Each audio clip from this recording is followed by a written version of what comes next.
I'm Dr. Bob Cassidy from the South Bend Clinic here for Ask the Doctor.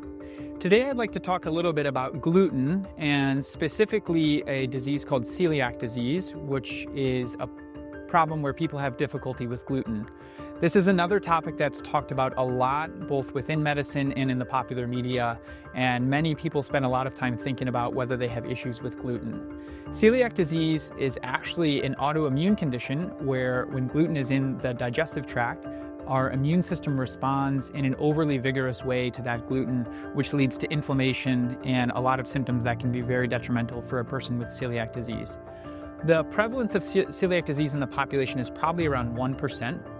And so that means for most people, they're not going to have issues with gluten. Some people would say, if I eat pizza or something, I feel like my stomach's upset. And there's nothing wrong with just trying to avoid gluten, but people who truly have celiac disease are going to be less common.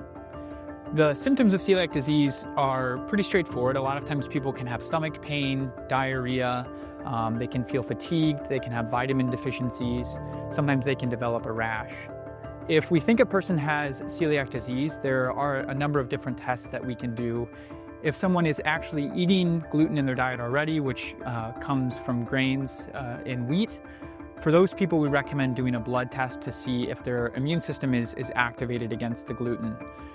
If it is, oftentimes we'll have those people do an endoscopy where a scope is put down into their stomach and they will actually sample the bowel to see if there's inflammation that's suggestive of celiac disease.